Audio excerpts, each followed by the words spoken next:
morning again, everyone.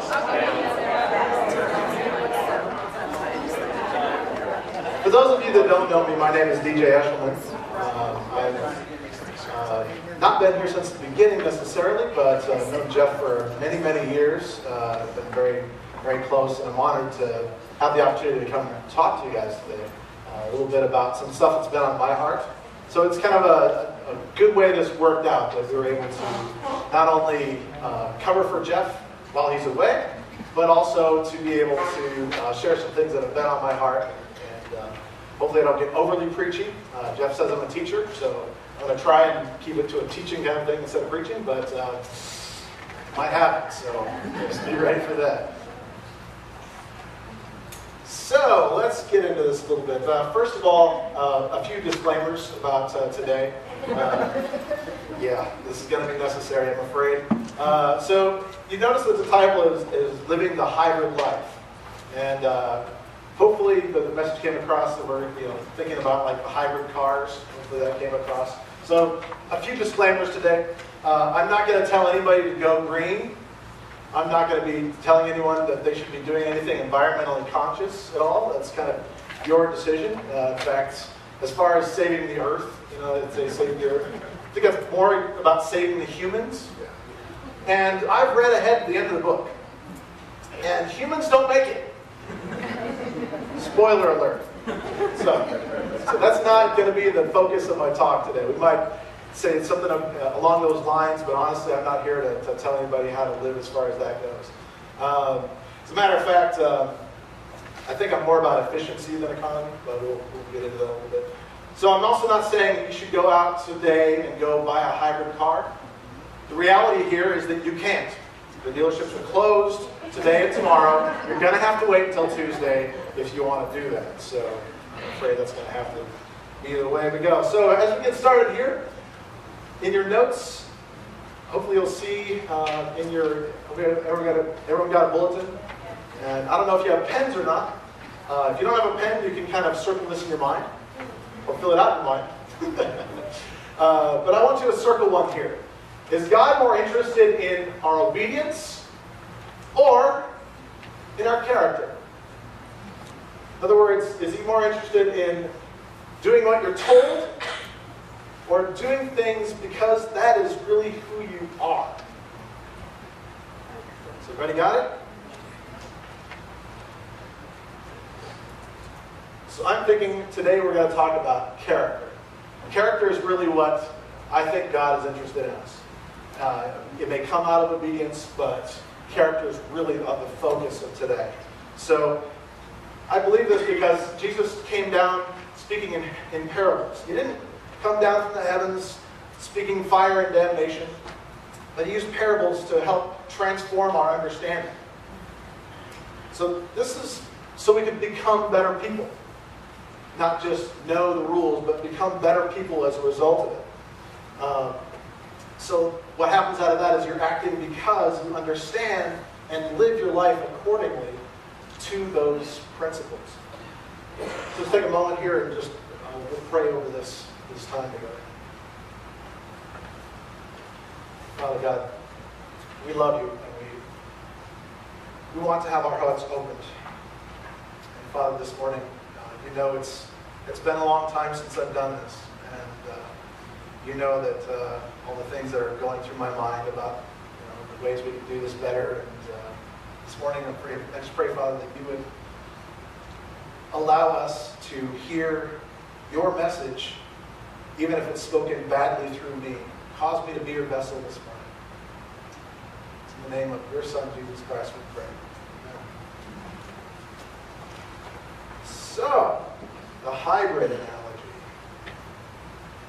So maybe you've been seeing a few of these around lately in your Fords and your Chevys, or maybe your Toyotas, or maybe your Porsches. I'm not kidding, that actually is from a Porsche. So have I gone completely off the deep end with this analogy? I probably have, but I'll explain myself a little bit, and hopefully this makes some sense. So very quickly, raise your hand if you've ever driven a hybrid or have been in one and seen how it works. Oh, okay. A lot of it. Okay. So basically, really quickly, the way this works is that it burns gas just like any other car would. But the gas motor drives the wheels, and what will happen is if there's excess power, it'll store it in a battery. Or if you press on the brakes, it'll take the energy from the wheels and put that into the battery. And then usually when you come to a stop, it'll shut off the engine. And when you start going again, it'll use the battery to actually put the wheels first, and then start the engine when it's kind of ready to go on and make most use of it. So that's not how a hybrid works. And what I'm really going to be focusing on today is both the balance of how that works and about storing up in the battery. And you've noticed by now I use a laser pointer, because why not? I like toys. So it's all about conserving energy and recapturing energy. So first we're going to talk about having enough power.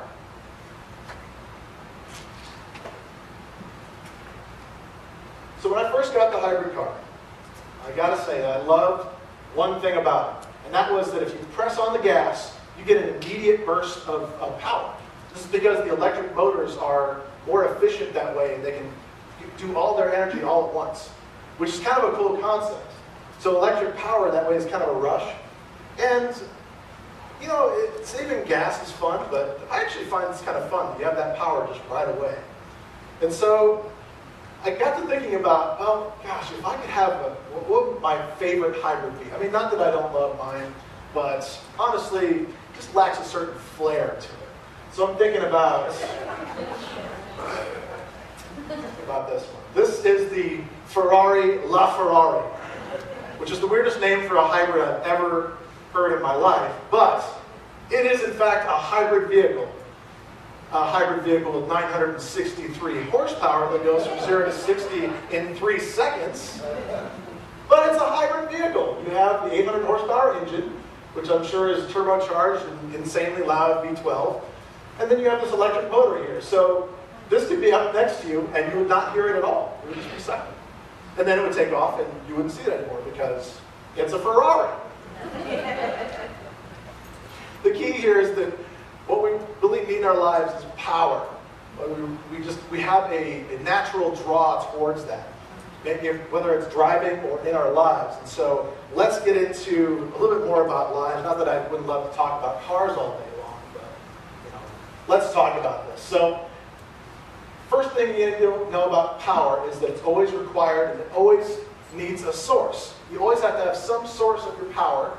And in this case, hybrid cars do still burn gasoline, right? So you can't get away from that element of it. You still need to go to the gas station and get gas every now and then. May not be as frequent as you used to, but you still need gasoline.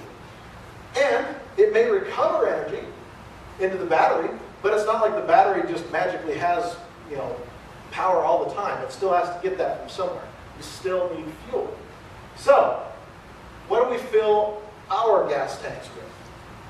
And hint, this is actually something you can fill along with the home game here. You can take this home with you if you like, or just fill it out now. The first thing I think we fill our tanks with is quiet time. This means spending time with God, whether that's being a guided devotional, or whether this be something that you're doing just on your own in the mornings. This is one of the things that I'm probably the worst about, by the way, is spending quiet time, and I think probably a lot of us are able to relate to this, and it's something we struggle with. But this is one of the things that we need to fill that tank back up with. The other thing is a little bit easier, and this is what we're doing here today, which is worship. Now, when I say worship, what I mean is a combination of praise music, like we just did, we're singing together. We are learning. I'm trying to teach you something here today. Hopefully, you're going to learn something. Hopefully. I've learned a lot just by doing this, so it's part of it too. But also in our giving. That's another part of the way we worship. And those three things that we do, hopefully most Sundays, and hopefully throughout the week even, are things that we do to fill our tank back up again. The other thing that I'm going to focus on today is Bible study and fellowship.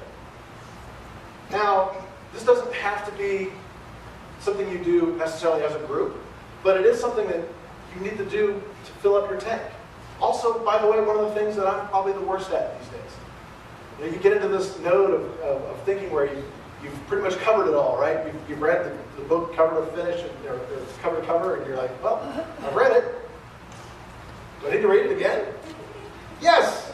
Yes, you do, because that's how you fill up your tank. So that's the fuel. So let's talk about putting that fuel to good use. Now, in order to put that fuel to good use, in order to actually take what you have today, your quiet times, your Bible study, your fellowship with each other, and put it to most efficient use, you need a way to monitor this, right? You need to monitor your circumstances. Now, a hybrid car will have this cute little display on the dash. You can go between all these little indicators that tell you all about what the car is doing and what it's doing with its power. And basically, the car is able to identify changes in your behavior. Most people, I didn't even know this until I started reading the manual on my car. It's like, my car knows what I'm thinking. Kind of scary, but it's monitoring the way the road is, and the way I usually respond to the road. It's trying to get the best balance of the power. So it's showing you these patterns and looking for trouble ahead. So, how many of you remember this phrase from Jeff's talk a few months ago? Raise your hands if you were here for that. Monitor and adjust your speed. I loved it so much I felt like bringing it back. It's really something that's it's really just important to know that you need to be aware of what's going on around you, and you need to be free to adjust your strategy to deal with this. If you are maybe, we'll get into some of this later, but if you're maybe doing too much of one thing, maybe you need to do another thing. Maybe if you're spending too much time at work, you need to spend more time at home, and little things like that to adjust your strategy. Another thing you need to do is be mindful of your surroundings. You need to look and see. This means that you need to be not just going on, la-da-da, it's all going to be fine, but you need to actually be looking around you and being mindful of not only what's going on, but what does this mean? If your neighbor is having a hard time with life, are you just going to say, oh, well, they're just there?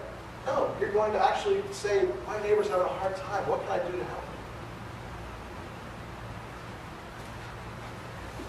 We also need to be mindful of what God is telling us. These are things that we don't always necessarily see happen right away, but because we're being mindful, we're listening to what God has to do this. So we need to monitor also our circumstances. Circumstances are monitored in a lot of ways, and what I would suggest is that you do something that keeps a log. Now, what I used to do in high school and a little bit in college is I used to keep a journal. Has anybody kept a journal in their lives or keep one now?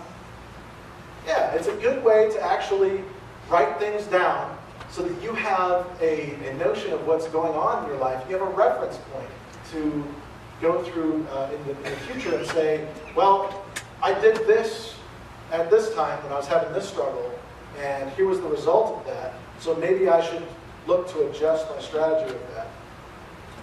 I'm not really good at this these days. In fact, I found myself still wanting to, and so I ended up journaling to Facebook, which is probably not the best place to be journaling. I'm finding this out. I need another place to be honest with my thoughts, and so I'm working on this exact concept myself. This is something that God taught me this week. It's like, okay, Paige, it's time to stop putting your heart out to everyone else. You just need to take this back a bit and do it yourself. Just keep it private. So that way you have a way to kind of keep track. It's sort of like if you were, I'm not going to say it. I go to the gym every now and then, or at least I try to, and I found myself working a lot on the weight machines. Well, the problem with weight machines is that if you don't know how much weight you put on last time, you're not going to know what to put on this time. And if you put too much on, you might hurt yourself. Or if you put too little on, you're not really going to get anything out of it. So it's really important in that way to actually keep a log and get something out of it as a result. So let's talk about adapting a little bit. So a hybrid car will actually adapt to its surroundings like we talked about, but I'm not unlike a standard vehicle that just uses gasoline, it's actually able to balance that power out between, maybe it'll use a little bit of battery with the engine, or maybe it'll just use the battery.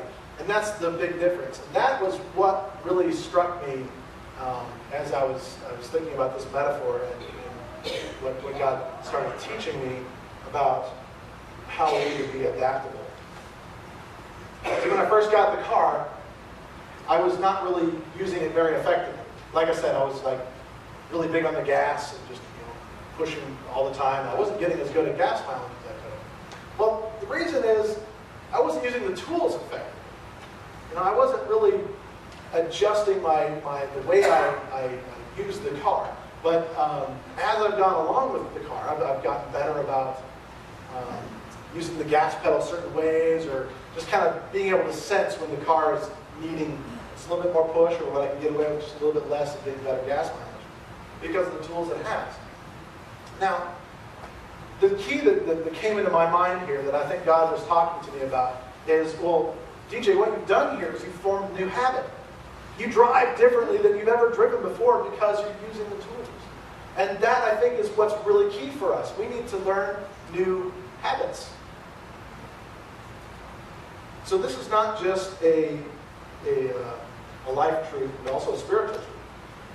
We can use this same way of doing things, way of thinking about things in multiple things in our lives, whether it be our finances, whether it be our interactions with others, maybe our work, maybe our leisure time, maybe it's how much time we put into our kids, or our spouses, or our friends. Let's take an example like I was talking about before. Maybe you need to spend, you're noticing that, well, I'm spending a lot of time at work, but, my wife keeps glaring at me. And why is she glaring at me? Well, then you ask, you're like, wife that I love, why are you glaring at me? And she says, you never spend any time with me. Guys, is this happening to you? I'm the only one? Okay. I'm just checking. Nobody's going to raise their hands on that anyway. I knew that. So what, and actually this really did happen. And so I said, okay, well, maybe we need to monitor and adjust a little bit. And so we adjust our strategy. And so, spending some meaningful time, setting time aside. And at first, I had to really put a lot of effort into that. I really had to say, okay, this is something that I have to make a priority. Otherwise, I'll either forget or something will distract me and I'll just not do it, or think it's more important. So once I started doing that, I would say it became a habit in my life. It became more easy to be flexible, to adjust that time to be more with my wife and just be able to do that. Maybe a friend of yours is having some hard times.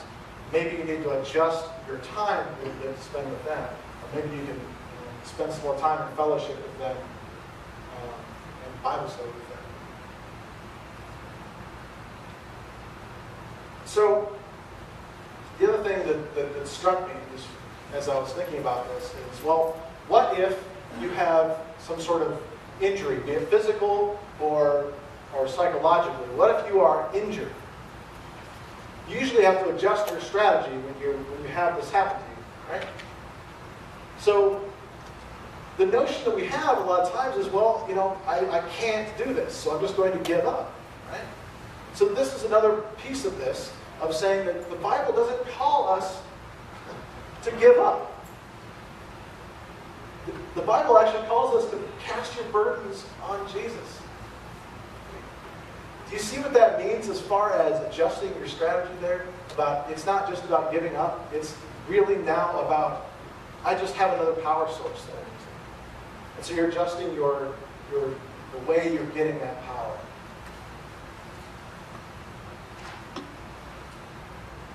Now,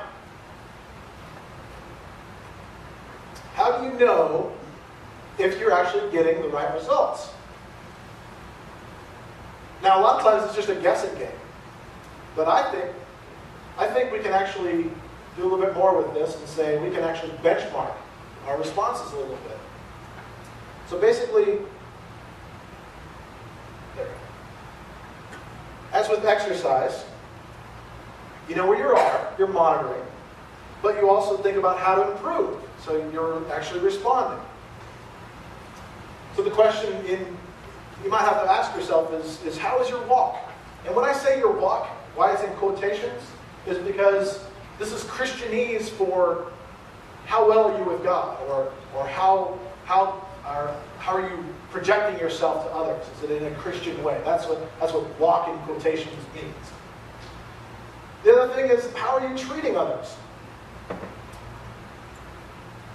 Now, for me, I think the challenge here is that if you're noticing some gaps in how you're treating others or how you're walking, you need to respond, right? And I think the first thing you need to do is pray. And a lot of times that's easy to neglect, right? We don't spend that quiet time with God. We don't pray as often as we should. Well, I've noticed something as I pray. If I'm praying about something specific, what will happen is a couple of things. One, God will start speaking into my life about it, but also my perspective about it may change a little bit. Maybe I'm praying about a certain circumstances happening, like say I don't like my job, and I'm praying about my job needs to change because I'm miserable. Now all of a sudden, not only am I looking towards God for guidance and peace about it, and He's giving me peace about it, but also I'm starting to see new opportunities arise where I didn't see them before. So God is actually changing the way that I respond to real-world challenges through listening to prayer.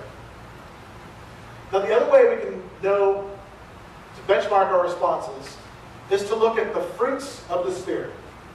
This is an indicator of your spiritual health. It's actually one of my favorite verses in the Bible because I like indicators. I like being able to drive my car and see what I'm doing. The fruits of the Spirit are that indicator. It tells you if you have these things in your life, then you're along the right pace. If you don't have these things, or maybe you have other things in their place, you need to pick up the pace a little bit and get back on track. So let's talk about the fruits of the Spirit a little bit. Galatians 5:22 and 23.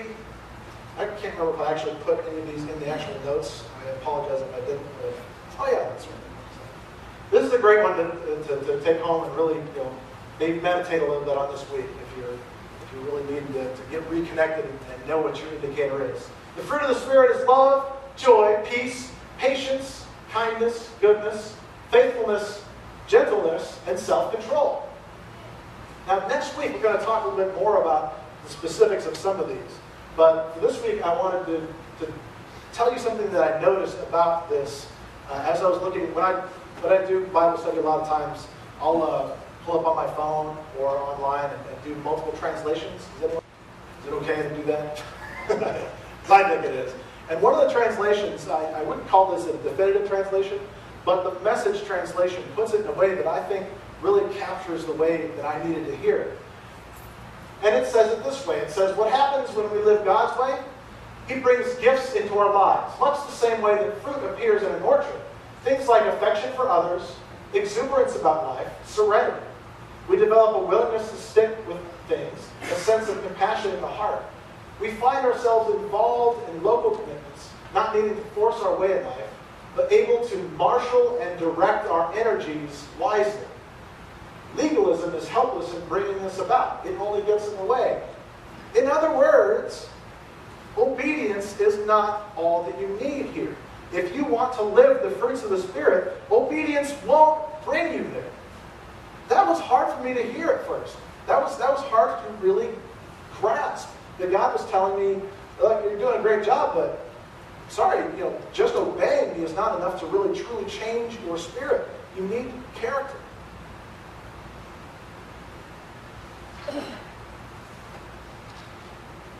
So let's talk about conserving power. This is something that I find is a lot of times not comfortable to hear from people. It's not always comfortable for me to talk about, mostly because I'd rather be talking about, I don't know, like kittens and love and stuff. But God wanted me to speak some truth. and he wanted me to use examples from my life. And so this is where we're going with this. So a hybrid car is a conservative thing, right? It adjusts throttle responses to use less gas. It'll do things that basically say the least amount of effort for the most results, or the most efficiency. So let's see how well you're doing and how much you're consuming to enable you to find ways to consume less. And so then it will save power in the battery when you need it. It's sort of like a savings system that it has, right? So that's going to be part of this. And then, of course, it replenishes when it's needing more. So, a little bit about being conservative. I'm not going to be political here. I'm not going to go there. In fact, I'm actually a registered independent. I'm not going to go this direction. I'm just going to talk about what conservation means. I know we get into these labels a lot, right? Like conservative and liberal and all these things, and that's really not what I'm going to be talking about today. So you can relax a little bit, or get fired up if you want. Either way, I'm really big. What my heart is for people is to win hearts. What that means is not just forcing you to obey, but actually to say, okay, this is something that makes sense to me. That's when you won a heart or a mind. It's not by force or by forcing obedience. So the other thing is it's a lifestyle, right? It's a way of consuming the least amount possible. It's a way to say, I'm not going to be wasteful. I'm not going to be doing things flippantly. I'm going to have a reason for what I do. It also means that you're adjusting your expectations. That you're actually saying, we're going to set our path this way to properly use what we need, but not necessarily more than what we need. The other thing I will say about conservation is that it doesn't mean being a tightwad. You know what I'm saying when I say tightwad? You never have any fun. You never do anything good. You're just always saving money. Always just being at home. Always spending the least amount. That's not what this means. This means spending the least amount that makes sense. A big concept here is that you need to be ready when it's needed. And what I've found in my life is that if I am being conservative, then I'm being more ready. And what struck me about this was actually the parable of the talents. And so we're going to get into that a little bit about being a good steward. Now, first off, a steward is someone who is a caretaker. I just want to make sure that that's understood. We hear stewardship, and in the church we're immediately feeling this burden in our pocketbooks. Stewardship just means being a good caretaker for the kingdom. So, in that regards, being a conservative now means you're going to have more to use for the kingdom later. So that means when trouble comes, you're going to have more available for it. Now, I got to admit, when I first started looking into this message and what to say here, God kept putting something on my heart and I kept ignoring it. And I kept saying, well, let's talk about this. And he kept saying, you know what? You've got to speak from your life. And so what I found is, like, in doing research, that money fights are one of the biggest reasons that couples break up these days. Do you guys know that? The divorce, the number one cause of divorce in the country right now is fights about money. It's reality, folks. It's surpassed unfaithfulness. It's hard to believe, but it's true. And you know what? The reality is, it's a problem in the church too. It's a big problem in the church. Churches all over the country are breaking up right now because of fights about money. It seems ridiculous, but it's what we're faced with. So it's something we need to talk about in church. Next week, I'm going to talk a little bit more about some more practical lessons and a little bit more about we could say our behavior, our building character. So come back next week and I won't be preaching at you so much about these kind of things. But this week we're going to talk about money in church.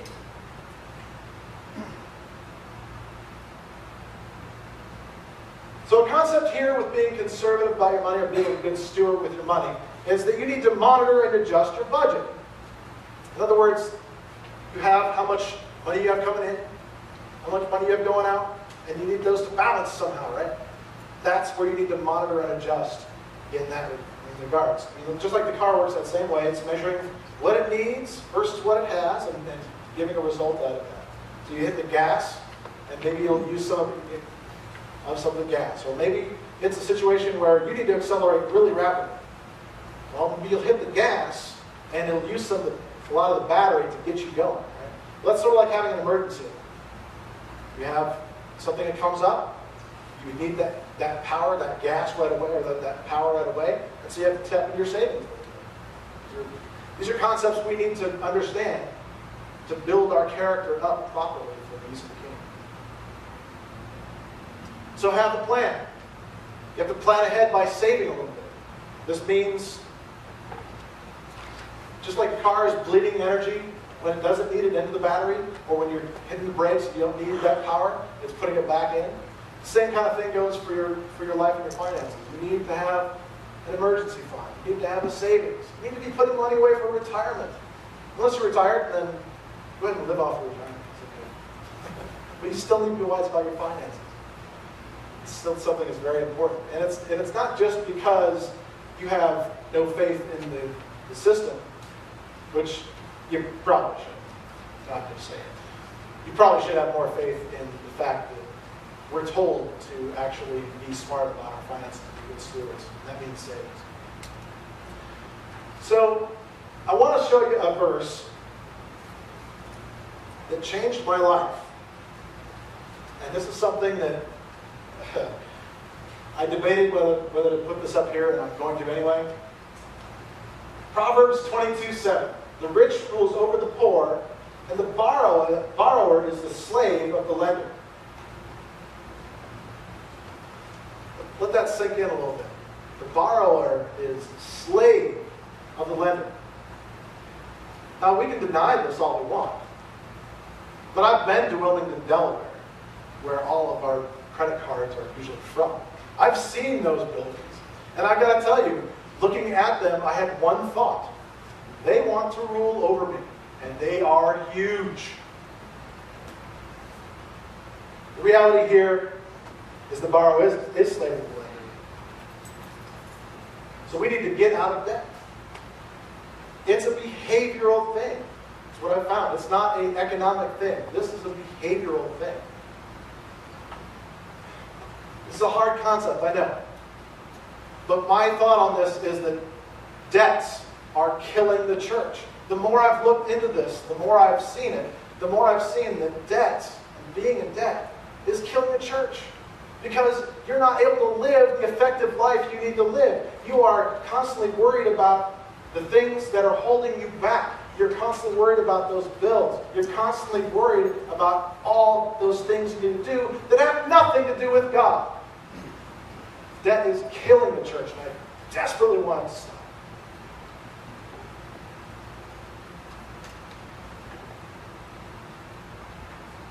So how do we do this? How do we get to that part of character, not just obedience? Being a good steward means you're making wise choices. You're not squandering the gifts you have. You're actually recognizing, and this is important, right here. Being a steward, recognize that it's all God's money. It's too easy for us to think about money as being something that is ours, or we earned it. The reality is God gave you everything you have. He gave you your talents. He gave you your abilities. He gave you your passions. Why is that we take that and say, oh, well, maybe I'll give some back to God. Maybe I'll just give him a little bit. Here's a little bit. You're welcome. God made you. God made everything on this planet. He owns The cattle on 1,000 hills, as it says in the Psalms. So what I want to look at today in more detail is Matthew 25, 14 to 30. You can turn there in your Bibles. I'm going to put it up on the screen as well. But this is the parable of the talents.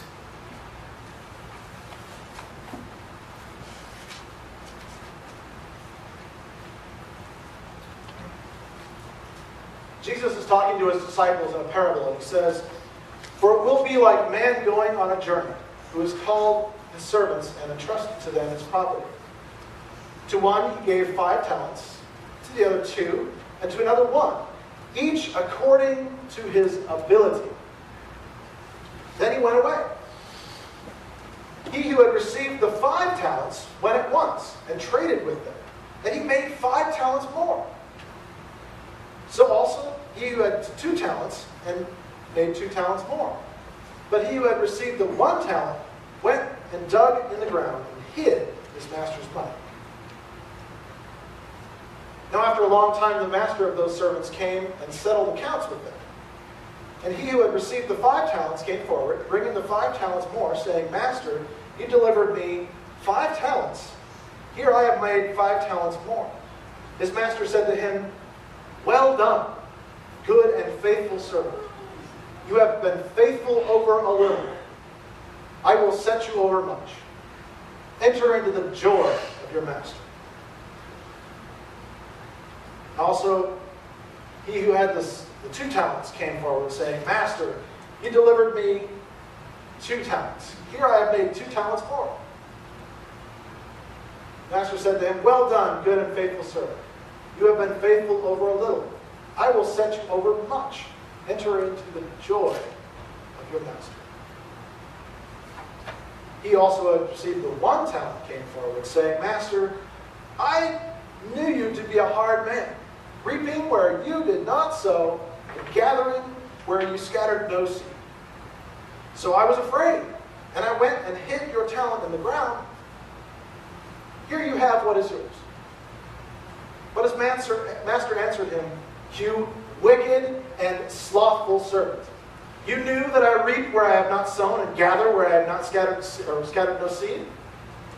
You ought to then have invested my money with the bankers, and at my coming I should have received what was my own with interest. So take the talent from him and give it to he who has the 10 talents. For to everyone who has, more will be given, and he will have an abundance. But from the one who has not, even what he has will be taken away. Cast the worthless servant into the utter darkness, the place where there'll be weeping and gnashing of teeth. So let me ask you this. Which would you rather hear? Good and faithful? Or wicked and slothful? Is this passage fair? Is this something that rings true today? I really hope so. It's a hard thing to get through. It's not what we want to hear. We want to hear love and kittens. We don't want to hear wicked and slothful servant. We don't want to hear that to everyone who has more will be given, and he has, and from the one who has not, even what he has will be taken away. I mean, is this seriously Jesus talking here? But it was, I assure you. It absolutely was. Some things to understand about talents. And I don't think this was a mistake that talent was used here in this context. I think it's a bit of a miracle in a way that we translate that word into talent. What a talent actually was about 20 years of wage. So that means that this servant that had 1 talent was actually managing 20 years worth of wages, and he's stuck in the ground. That's a good retirement fund right there. That's hiding the cash under the mattress. That's going to work. It's not going to work. I'm just going to go black here. I wanted to take just a very quick moment to tell you that this is something that I had to learn the hard way in my life. I was being crushed by debts. And I was led by God to a program that I really have really enjoyed having a part of my life, and that is the Dave Ramsey's Financial Peace University. At the time, it was just one of those things where I really felt God say, go to this thing. I thought it was like a one-night seminar kind of thing. It turned out to be like a 15-night seminar. But I went, I obeyed, and immediately saw all the things that were wrong in my life. And I said, wow, I should really have my girlfriend at the time come with me and do this course with me. Right? And so she agreed. She obeyed as well. And we learned together how to build character. And the reason this is special to me is because out of that course, I actually asked her to marry me a couple of weeks into the course. We knew all of a sudden we were on the right path together. And she's standing right there. It's not my wife, it's not my girlfriend anymore. It's been an amazing journey, but it really did change my life. And that is because I learned that conservation is the practice of stewardship. Conservation is the practice of stewardship. Now this means that my life was able to become a lot of great things. Now, quick question for you. You can circle one of these in your bulletin there. Now that the pastor's away, we can actually talk about this. So if it was the pastor talking about this would be kind of awkward, wouldn't it? But now that just some dude is up here talking about it, we can actually talk about it. You think tithing is optional, or is it required? Quick thing, a tenth of your income is what a tithe is. It's coming from Leviticus 27:30. If you need a hint, maybe that'll help. No? Maybe that'll help? Are we getting the point here?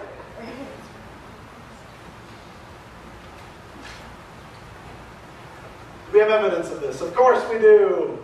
Malachi 20, 8 and 10 says, will man rob God? Yet you are robbing me.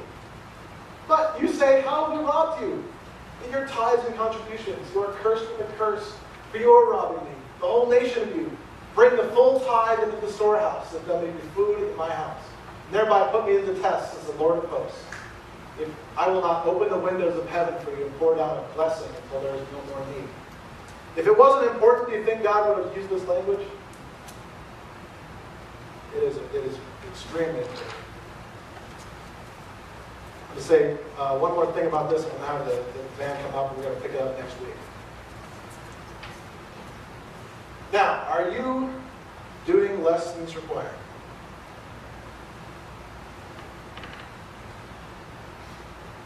In other words, are you giving less than a tenth of your income?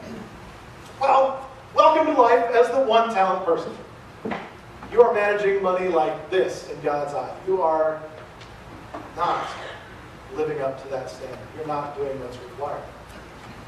Now, the common excuse is, well, there's just not enough room in my budget for a tenth of my income. And Jesus spoke to this in Mark 12, 41 through 44. I don't have time to go there. I'll just read it for you really rapidly. Sat down opposite the treasury and watched the people putting money into the offering box. Many rich people came and put in large sums. A poor widow came and put in 2 copper small coins, making about a penny. And he called his disciples to them and said, truly I say to you, this poor widow has put in more than all who are contributing to the offering box. They contributed out of their abundance, but she out of her poverty has put in everything she had to live on. So 10% of your income is an instruction. We're to care for the church. This Levitical law means that you're actually supposed to give the tenth to the church. Now here's the thing I wanted to say before we get, because this is actually really important for me, because I think of myself as someone who wants to be in control, right? I like the indicators on my car. I like to be able to control things. I like to know where things are. Well, the truth that God said to me in this is that the money was to go to the Levites, or the priests, and that was it. That was all because you don't have any say in where that money goes or what it does after that. We are instructed to give a tenth of what we earn to the church, and that's it. We don't have any say after that. That's a hard truth. That's hard to really, truly grasp. I look at it this way.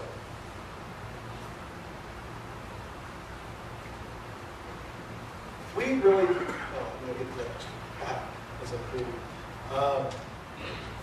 We really don't have a God who is unpowerful or that is not able to give us the things we need. Right? If He has guided us to a church, if He has guided us to a place of worship, it's really important for us to live within that and to say, God, I'm going to be faithful to you.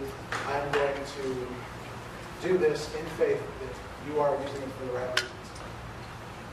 Now, what does that do? That changes our character, folks. All of a sudden, it's not about us. All of a sudden, it's not about our agenda. All of a sudden, it's all about Him. And that's the most important thing to remember today. Obedience brings character. I hope to see you next week. We're going to talk a little bit more about this. I'm sorry I've run myself way out of time this morning, so thank you for your patience. Let's spend some time refueling a little bit more and worshiping God.